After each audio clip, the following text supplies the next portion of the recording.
Beginilah nasib kaum Yahudi Israel setelah Dajjal dibinasakan oleh Nabi Isa alaihissalam. Dikisahkan, kelak Dajjal yang dianggap Tuhan oleh kaum Yahudi akan dihabisi Nabi Isa alaihissalam pada akhir zaman. Selama kemunculan, Dajjal akan mengelilingi seluruh lokasi di muka bumi kecuali beberapa tempat suci.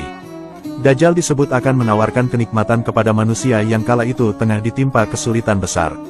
Kondisi saat itu terjadi kekeringan, kekurangan makanan, dan sebagainya. Pada waktu itulah Dajjal muncul untuk memberi kesenangan yang semu. Kesenangan palsu itu membuat banyak orang yang lemah imannya menjadi tergiur dan jadi pengikut Dajjal.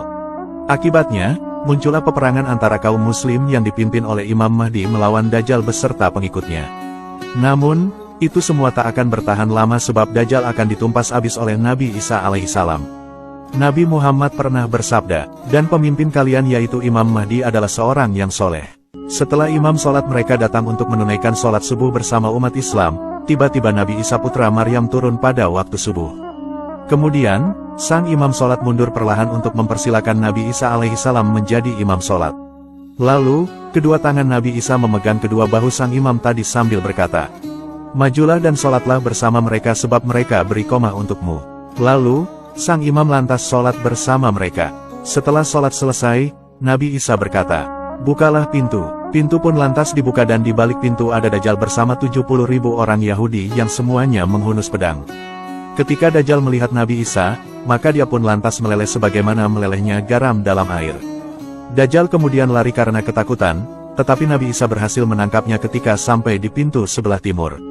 Akhirnya, Dajjal pun berhasil dihabisi oleh Nabi Isa di sana. Setelah itu, Allah Subhanahu wa Ta'ala lantas berkenan untuk menghancurkan kekuasaan orang-orang Yahudi. Maka, tak satu pun dari seluruh makhluk Allah yang tidak bisa memberitahu tentang keberadaan orang-orang Yahudi karena Allah telah membuat mereka mampu berbicara, baik batu, pepohonan, tembok pembatas, maupun binatang melata, kecuali pohon gorkot yang memang tidak mampu berbicara sebab ia termasuk pohon orang-orang Yahudi. Semua makhluk Allah tadi akan mampu mengatakan, "Wahai hamba Allah, di sini ada orang Yahudi, maka binasakanlah." Hadis riwayat Ibnu Majah. Peperangan besar antara umat Islam dan Yahudi di akhir zaman memang menjadi salah satu tanda dekatnya hari kiamat. Dikatakan dalam sebuah hadits, bahwa orang-orang Yahudi pada saat itu akan bersembunyi di balik pohon dan pohon itu akan berbicara kecuali pohon gorkot. Orang-orang Yahudi Israel akan sangat ketakutan karena Tuhan yang selama ini mereka sembah sudah lenyap ditumpas Nabi Isa. Keadaan mereka benar-benar sangat memprihatinkan. Nabi Muhammad pernah bersabda, hari kiamat belum akan terjadi sampai kaum muslimin memerangi bangsa Yahudi. Mereka diserang oleh kaum muslimin hingga bersembunyi di balik batu dan pohon. Namun, batu maupun tumbuhan itu berkata, "Wahai muslim, wahai hamba Allah, di belakangku ada orang Yahudi. Kemari dan bunuhlah dia kecuali pohon gorkot. Sebab, pohon gorkot adalah pohon orang Yahudi." Hadis riwayat Muslim. Dalam Sahih Al-Jami' Syakhir juga terdapat riwayat serupa, bahwa Nabi Muhammad bersabda, "Tidak akan datang kiamat hingga kamu memerangi bangsa Yahudi, sehingga batu yang di belakangnya ada orang Yahudi berkata, 'Wahai orang Muslim, ini ada orang Yahudi di belakangku. Maka, bunuhlah dia.'" Hadis riwayat Bukhari dan Muslim. Ulama Mesir yaitu Syekh Yusuf Qardawi memasukkan dua hadits tersebut dalam kitab Hadiyul Islam Fatawi Muasyiroh Jilid 2. Kedua hadis itu berstatus sahih sebagaimana terdapat dalam kitab Sahih Al-Jami' Syakhir. Menurut hadis tersebut, pohon gorkot adalah satu-satunya pohon yang tidak akan berbicara memberitahukan keberadaan orang Yahudi di akhir zaman.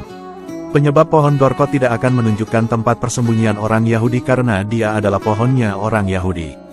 Perlu kalian ketahui, bahwa Nabi Isa tidak langsung wafat setelah menegakkan kembali kebenaran yang telah dihancurkan Dajjal dan pasukannya. Namun, beliau akan menjalani hidup dan berkeluarga bahkan memiliki keturunan selama di bumi. Beliau akan menjunjung syariat yang dibawa oleh Nabi Muhammad SAW, serta menolak klaim orang-orang Nasrani yang menganggap beliau seorang Tuhan.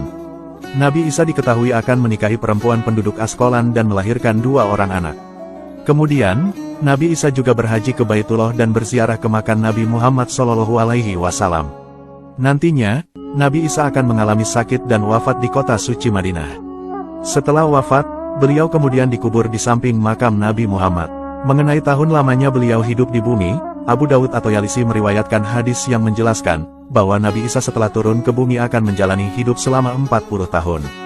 Dari beberapa riwayat hadis juga dijelaskan, bahwa Nabi Isa itu tidak langsung wafat setelah menegakkan kembali kebenaran yang telah dihancurkan oleh Dajjal dan pasukannya. Namun, beliau sempat menjalani hidup dan berkeluarga bahkan memiliki keturunan.